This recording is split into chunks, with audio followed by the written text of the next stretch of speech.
Shalom bagi kita semuanya.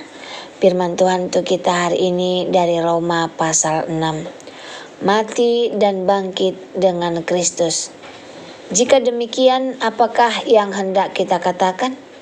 Bolehkah kita bertekun dalam dosa supaya semakin bertambah kasih karunia itu? Sekali-kali tidak. Bukankah kita telah mati bagi dosa? Bagaimanakah kita masih dapat hidup di dalamnya? Atau tidak tahukah kamu bahwa kita semua yang telah dibaptis dalam Kristus telah dibaptis dalam kematiannya? Dengan demikian kita telah dikuburkan bersama-sama dengan Dia oleh baptisan dalam kematian, supaya sama seperti Kristus telah dibangkitkan dari antara orang mati oleh kemuliaan Bapa, demikianlah juga kita akan hidup dalam hidup yang baru.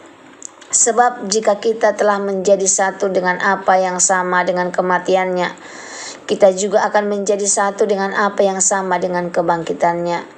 Karena kita tahu bahwa manusia lama kita telah turut disalibkan, supaya tubuh dosa kita hilang kuasanya, agar jangan kita menghambakan diri lagi kepada dosa. Sebab siapa yang telah mati, ia telah bebas dari dosa. Jadi jika kita telah mati dengan Kristus, kita percaya bahwa kita akan hidup juga dengan Dia. Karena kita tahu bahwa Kristus sesudah Ia bangkit dari antara orang mati, tidak mati lagi, maut tidak berkuasa lagi atas Dia. Sebab kematiannya adalah kematian terhadap dosa, satu kali dan untuk selama-lamanya, dan hidupnya adalah kehidupan bagi Allah. Demikianlah hendaknya kamu memandangnya, bahwa kamu telah mati bagi dosa, tetapi kamu hidup bagi Allah dalam Kristus Yesus. Sebab itu hendaklah dosa jangan berkuasa lagi di dalam tubuhmu yang fana, supaya kamu jangan lagi menuruti keinginannya. Dan janganlah kamu menyerahkan anggota-anggota tubuhmu kepada dosa untuk dipakai sebagai senjata kelaliman, tetapi serahkanlah dirimu kepada Allah sebagai orang-orang yang dahulu mati, tetapi sekarang hidup. Dan serahkanlah anggota-anggota tubuhmu kepada Allah untuk menjadi senjata-senjata kebenaran. Sebab kamu tidak akan dikuasai lagi oleh dosa, karena kamu tidak berada di bawah hukum Taurat, tetapi di bawah kasih karunia. Dua macam perhambaan. Jadi bagaimana? Apakah kita akan berbuat dosa karena kita tidak berada di bawah hukum Taurat, tetapi di bawah kasih karunia? Sekali-kali tidak.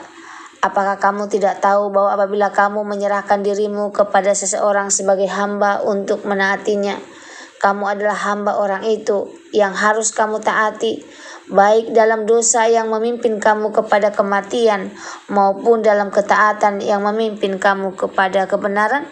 Tetapi syukurlah kepada Allah. Dahulu memang kamu hamba dosa, tetapi sekarang kamu dengan segenap hati telah menaati pengajaran yang telah diteruskan kepadamu. Kamu telah dimerdekakan dari dosa dan menjadi hamba kebenaran.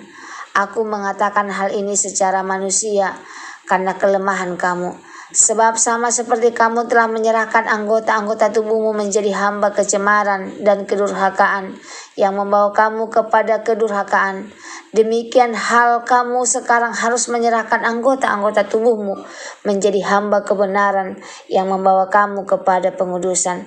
Sebab waktu kamu hamba dosa, kamu bebas dari kebenaran, dan buah apakah yang kamu petik daripadanya? Semuanya itu menyebabkan kamu merasa malu sekarang, karena kesudahan semua itu ialah kematian.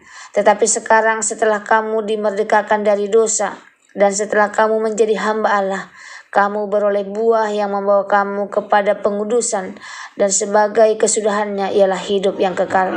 Sebab upah dosa ialah maut, tetapi kasih karunia ialah hidup yang kekal dalam Kristus Yesus Tuhan kita. Shalom bagi kita semuanya. Firman Tuhan untuk kita hari ini dari Roma pasal 6. Hidup baru dari hamba dosa menjadi hamba kebenaran.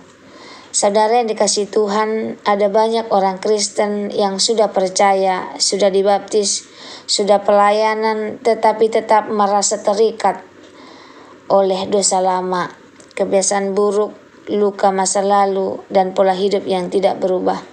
Roma 6 adalah pasal yang menegakkan satu kebenaran besar. Keselamatan bukan hanya mengampuni kita dari dosa, tetapi memerdekakan kita dari kuasa dosa. Kasih karunia bukan izin untuk berdosa, ayat 1-2. Bolehkah kita bertekun dalam dosa? Sekali-kali tidak. Paulus tahu ada orang yang salah mengerti kasih karunia. Kasih karunia bukan tiket bebas berdosa. Kasih karunia justru memampukan kita hidup benar.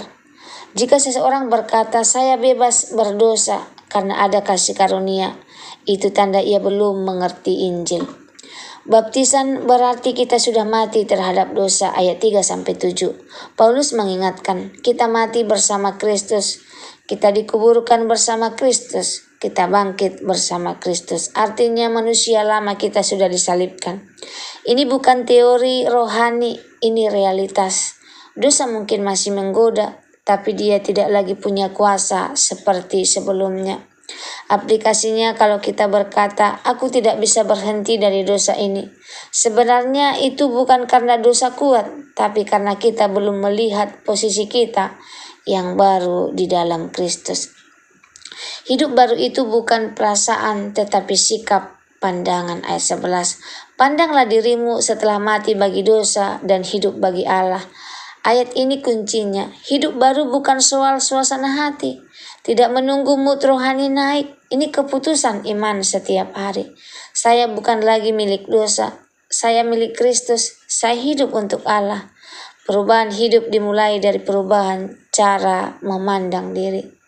Serahkanlah anggota tubuhmu sebagai senjata kebenaran. Ayat 12-14. Paulus sangat praktis.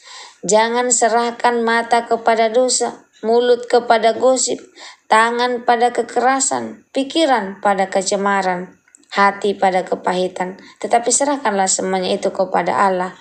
Apa yang kita serahkan, itu yang akan menguasai kita. Kita tidak netral, kita hamba dosa atau hamba kebenaran. Paulus menjelaskan di dunia rohani hanya ada dua pilihan. Hamba dosa menuju kematian, hamba kebenaran menuju pengudusan dan hidup yang kekal. Tidak ada zona tengah. Kita pasti diperbudak oleh sesuatu. Pertanyaannya hanya satu. Siapa tuannya? Tetapi kabar baiknya kamu telah dimerdekakan dari dosa dan menjadi hamba kebenaran. Kita bukan lagi korban masa lalu. Kita bukan tawanan dari kesalahan kemarin. Kita milik Allah dan kita diberi kuasa untuk hidup benar. Buah hidup baru, pengudusan dan damai. Ayat 20-22. Paulus mengingatkan mereka melihat ke belakang. Saat jadi hamba dosa hasilnya memalukan. Ujungnya selalu kematian rohani, kematian relasi, dan kematian damai. Tapi sekarang kita hamba Allah, buahnya pengudusan, ujungnya kehidupan kekal. Hidup baru selalu menghasilkan buah yang terlihat, bukan sempurna, tetapi berbuah. Kesimpulan firman Tuhan untuk kita hari ini, upah dosa ialah maut, tetapi kasih karunia Allah ialah hidup yang kekal. Paulus menutup dengan dua jalan. Dosa upahnya maut, Kristus karunia hidup kekal. Dosa selalu memberi upah dan upahnya selalu pahit. Kristus memberi karunia dan karunia-Nya selalu hidup. Saudaraku, kalau selama ini kita masih jatuh dalam dosa yang sama, jangan putus asa. Firman Tuhan berkata, kita sudah mati bagi dosa. Kita harus hidupkan bersama Kristus. Kita bukan lagi hamba dosa. Kita hamba Allah. Hari ini Tuhan mengundang kita mengambil langkah-langkah kecil tapi pasti. Memilih ketaatan, memilih kekudusan, memilih hidup dalam kuasa Roh Kudus. Karena hidup baru bukan sekedar perubahan perilaku, tetapi perubahan Tuhan. Dan ketika Kristus menjadi Tuhan kita, hidup kita pasti berubah. Semoga firman Tuhan hari ini menjadi berkat bagi kita. Terima kasih, Tuhan Yesus memberkati. Shalom.